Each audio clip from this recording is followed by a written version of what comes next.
आज हम बात करेंगे गर्दन के दर्द के मुतालिक। देखिए हमारे यहाँ आई थिंक तकरीबन हर आदमी को कोई ना कोई ऐसा मौका ज़रूर आता है जब गर्दन में दर्द हो। और कुछ लोगों को वक्ती तौर पे गर्दन में दर्द होती है, कुछ लोगों को मुस्तकिल दर्द रहती है। और इस हवाले से जब मैं बात करूँगा तो मैं आपको बताना चाहता हूँ कि गर्दन के दर्द को जब हम क्लासिफ़ाई करते हैं तो हम उसको उम्र के हिसाब से देखते हैं। मसलन हमारे यहाँ अगर जो यंग बच्चे हैं, लड़कियाँ हों या लड़के हों, उनके अंदर गर्दन के दर्द की जो सबसे बड़ी वजह है, वो पोस्चर होता है, वो पोजीशन होती है। मिसाल के तौर पे अगर आप पढ़ाई करते हो और पढ़ाई करते हुए घंटों पढ़ते रहते हो और गर्दन को बिल्कुल यूँ नीचा करके रखते हो, तो this can cause a postural neck pain. इसी तरह हमारे यहाँ टेलीफ़ोन है, अब देखिए ना, ये फ़ोन है, इसको फ़ोन आपने देखा और आप यूँ-यूँ इस पे काम कर रहे हो, यूँ-यूँ पे काम कर रहे हो, तो ये नेक आपका एक कंटिन्यूअस खिंचाव का शिकार हो जाती है और इसके पट्टों के अंदर फिर आपको दर्द शुरू हो जाती है। और ये दर्द सिर्फ़ गर्दन तक नहीं होती, बल्कि ये इन शोल्डर्स में भी आती है और ये आपके सर में भी जा सकती है। And lot of people complain of headache, young age की लड़कियां लड़के, जिसकी वजह ये टेलीफोन होता है। तो यहाँ पे मैं आपको एक बताता चलूँ बात कि जब आप ये मोबाइल को या अपने सेल फ़ोन को इस्तेमाल करते हैं तो कोशिश करें कि जब आप इसको इस्तेमाल कर रहे हों तो आपका जो एंगल है गर्दन का, वो 30 डिग्री से नीचे नहीं होना चाहिए, यानी यूँ नहीं होना चाहिए। अगर आप यूँ होंगे तो आपकी गर्दन के ऊपर आपके सर का जो वेट है वो कई गुना बढ़ जाता है। But if you would look at it like this या लाइक दिस, तो ये आपकी गर्दन को रिलेटिवली कम नुकसान पहुंचाएगा।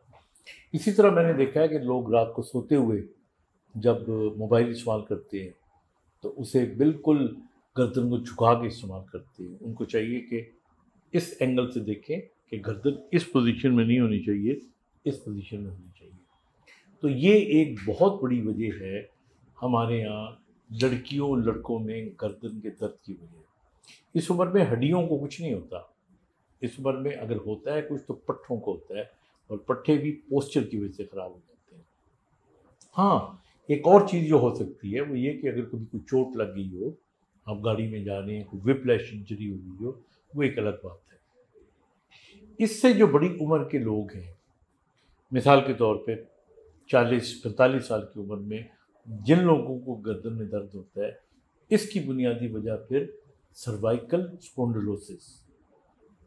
और सर्वाइकल स्पॉन्डिलोसिस का मतलब ये होता है कि आपके जो गर्दन के मोरे होते हैं उनमें जो डिस्टेंस होता है वो कम हो गया है, और वो डिस्क की डीजनरेशन की वजह से।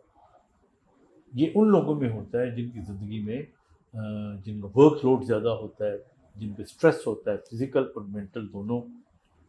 और जो मर्द हज़रात हैं जो मोटरसाइकिल चलाते हैं, वो खड्डों में से गुज़रते हैं, गाड़ियों में भी खड्डों में से गुज़रते हैं। औरतों में बहुत ज़्यादा काम करती हैं, सिलाई कढ़ाई का काम करना, घर के काम करना, और प्रोटीन कम इस्तेमाल करना, दूध का कम इस्तेमाल करना, कैल्शियम की कमी होना, ये सारी चीज़ें मिला के आपकी जो गर्दन की हड्डियाँ होती हैं उनको ये डिजेनरेट कर देते हैं। तो ये एक वजह हो जाती है। फिर उसके बाद जो अगली कैटेगरी आ जाती है वो आ जाती है बड़ी उम्र के लोग, 60 साल के ऊपर। इनके अंदर जो गर्दन में दर्द की प्रॉब्लम होती है उसकी वजह ऑस्टियोपोरोसिस होती है, यानी इनकी हड्डियां बुरबुरी हो गई हैं। वो हड्डियां सर का पूरा जो वेट है वो नहीं ले सकती।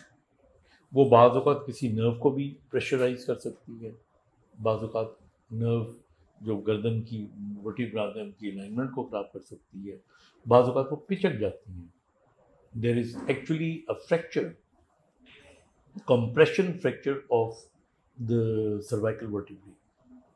तो ये एक और कंडीशन होती है। इसके लिए बेहतर ये होता है कि आप ज़िंदगी में ना अपनी गर्दन पे ज़्यादा स्ट्रेस डालें और ना बिल्कुल उस पे इस्तेमाल, यानी ना इस्तेमाल करना भी ख़तरनाक है, ओवर इस्तेमाल करना भी ख़तरनाक है। तो इस किस्म की जो मुतवाज़िन ज़िंदगी होती है वो आपके लिए बहुत बेहतर होती है। एक चीज़ जो याद रखने वाली है वो ये है कि अगर कोई वर्टिब्रा यानी कोई गर्दन का मोरा या डिस्क वो इतनी आगे खिसक जाए कि आपकी हराम मगज को तकलीफ देना शुरू कर दे, तो इसको हम सर्वाइकल माइलोपैथी कहते हैं। ये हराम मगज को दबाएगी तो दोनों हाथ नम भी हो सकते हैं, कमज़ोर भी हो सकती हैं, गिरफ्त भी कम हो सकती है, टांगों में भी परेशानी या कमज़ोरी आ सकती है, बाज़ औक़ात पेशाब और मसाने का जो कंट्रोल है वो भी ख़त्म हो सकता है। ये बड़ी ख़तरनाक कंडीशन है। ऐसी कंडीशन में you must go to your doctor. और आम तौर पे ये जो पेशेंट्स आते हैं इनको हम सर्जरी का मशवरा देते हैं। जिनको सर्जरी का मशवरा नहीं देते उनको फिर फिलाडेल्फिया कॉलर, एक स्पेशल किस्म का नेक कॉलर होता है, वो इस्तेमाल करते हैं।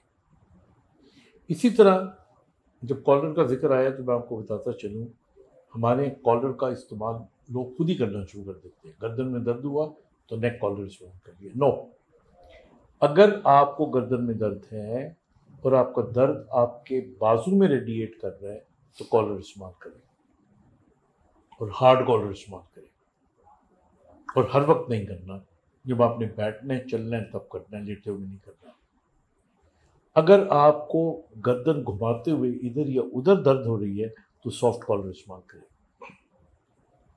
It's very important. फिर इसी तरह इससे भी ज़्यादा इम्पॉर्टेंट चीज़ जो हमारे यहाँ बहुत से लोगों को इदराक नहीं है इसका, हमारे यहाँ जब गर्दन में दर्द हो तो आप आम लोगों से बात करें तो कहते हैं कि जी छोटा तकिया इस्तेमाल करें। याद रखिएगा, अगर आप साइड पे सोते हैं, जो कि ज़्यादातर लोग साइड पे सोते हैं, तो फिर मोटा तकिया इस्तेमाल करें।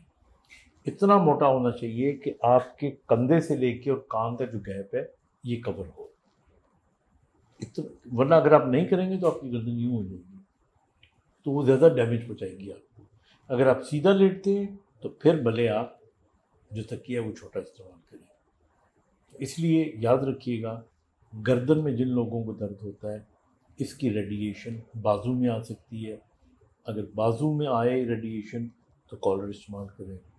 इसी तरह इसकी दर्द गर्दन घुमाने और साइड पे करने से आ सकती है। अगर फौरी तौर पे ये आई है तो इसका बेहतरीन इलाज ये है कि बर्फ़ की टकोर करें। देखिए ना, कई दफ़ा ऐसा होता है कि आपने यूँ करके देखा एकदम और उसके बाद आपका मसल पुल हो गया। अगर मसल पुल हो गया तो बर्फ़ का टकोर करें, और उसके बाद घर में अगर कोई पैनाडोल है, ब्रूफेन है, वो इस्तेमाल कर लें। ना फ़र्क पड़ा तो डॉक्टर के पास जाएँ। तो ये चंद एक चीज़ें हैं जो कि ख़ास तौर पे आम लोगों की समझाने के लिए मैंने बताई हैं। Take care of yourself. Thank you.